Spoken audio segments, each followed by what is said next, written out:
বিতর্কের মুখে মুখ খুললেন মেসি। মিশরের ফিক্সিং দাবির জবাবে বিস্ফোরক উত্তর, কোয়ার্টারে আর্জেন্টিনা। যদি এটা আপনার কাছে ফাউল মনে না হয় তাহলে ফুটবল খেলাটা আপনার জন্য নয়। মিশরের তোলা ম্যাচ পাতানো এবং প্রতারণার জঘন্যতম অভিযোগের জবাবে এবার সরাসরি বুক চিতিয়ে মাঠের বাইরেও ঝড় তুললেন খোদ ফুটবল ঈশ্বর লিওনেল মেসি। 2026 ফিফা বিশ্বকাপের শেষ 16 এর মহানাটকে মিশরকে 3-2 গোলে হারিয়ে আর্জেন্টিনার কোয়ার্টার ফাইনালে ওঠার পর মাঠের ফুটবল ছাপিয়ে এখন আলোচনার তুঙ্গে রেফারির সিদ্ধান্ত। মিশরীয় শিবির যখন প্রকাশ্যে দাবি করছে রেফারি পক্ষপাতিত্ব করে আর্জেন্টিনাকে জিতিয়েছে, তখন আর চুপ থাকতে পারলেন না বর্তমান বিশ্ব চ্যাম্পিয়ন অধিনায়ক। সাংবাদিক সম্মেলন কক্ষে দাঁড়িয়ে মেসি ছুড়ে দিলেন উল্টা চ্যালেঞ্জ। কি এমন বললেন মেসি যা শুনে থমকে গেছে পুরো ফুটবল বিশ্ব? কেন মিশরের এই ফিক্সিং এর দাবি সম্পূর্ণ ভিত্তিহীন আর মুখ বাঁচানোর সত্তা অজুহাত? চলুন 5 মিনিটের এই ঊর্ধ্বসার ভিডিওতে বিশ্বকাপের বর্তমান পরিস্থিতি আর মেসির ঐতিহাসিক জবাবের নেপথ্যের রহস্যর নিখুঁত ব্যবচ্ছেদ করা যাক। বন্ধুরা, 2026 ফিফা বিশ্বকাপের এই শেষ 16 এর ম্যাচটি আর্জেন্টিনার জন্য ছিল খাদের কিনারা থেকে বেঁচে ফেরার লড়াই।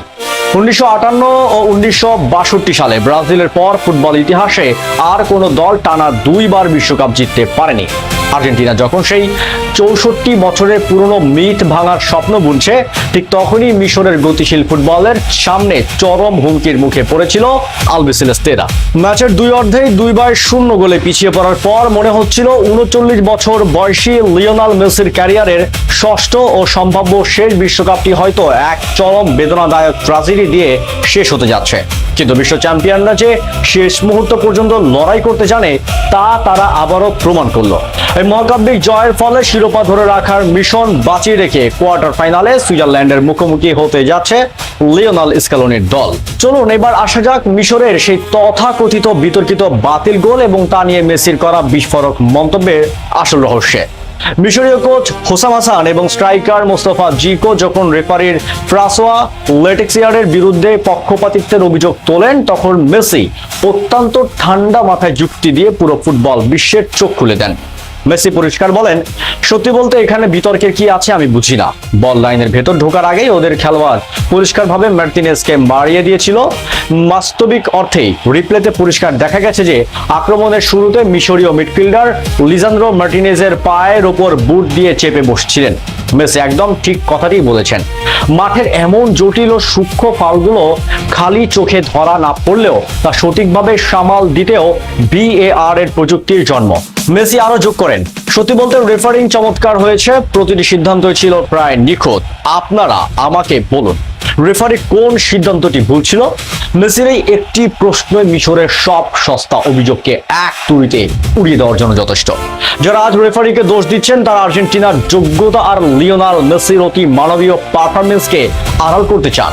2-0 গোলে পিছিয়ে থাকার পর ম্যাচের শেষ ভাগে আর্জেন্টিনা যে টর্নেডো ঝড় তুলেছিল তার মূল কারিগর ছিলেন স্বয়ং মেসি। 79 মিনিটে মেসির বাড়ানো সেই জাদুকরী ও নিখুঁত ক্রস থেকেই হেডে গোল করে ব্যবধান কমান ক্রিস্টিয়ান রোমেরো। আর 84 মিনিটে বক্সের ভেতর থেকে নেওয়া মেসির সেই বুলেট গতির শটেই সমতায় ফেরে আর্জেন্টিনা। নিজে এক গোল করে এবং অন্য গোলে অ্যাসিস্ট করে আর্জেন্টিনাকে 3-2 ব্যবধানের এক অলৌকিক জয় এনে দেন এই ফুটবল জাদুকর। এখানে রেফারির কোনো দয়া ছিল না, ছিল কেবলই বিশ্ব চ্যাম্পিয়নদের রাজকীয় প্রত্যাবর্তন। বন্ধুরা, মিশরের ফিক্সিং এর সস্তা দাবির বিপরীতে লিওনেল মেসির এই জাদুকরী পারফরমেন্স এবং স্পষ্ট জবাব আপনার কাছে কতটা যৌক্তিক মনে হয়েছে? কোয়ার্টার ফাইনালে সুইজারল্যান্ডকে হারিয়ে আর্জেন্টিনা কি পারবে সেমিফাইনালে পা রাখতে? আপনার মূল্যবান মতামত এখনই আমাদের কমেন্ট বক্সে লিখে জানান। 2026 ফিফা বিশ্বকাপের কোয়ার্টার ফাইনালের প্রতি ম্যাচের লাইভ আপডেট এবং সব ইনসাইড খবরের জন্য আমাদের চ্যানেলটি এখনই সাবস্ক্রাইব করে বেল আইকনটি প্রেস করে রাখুন। দেখা হচ্ছে পরের ভিডিওতে খুব শীঘ্রই। ধন্যবাদ।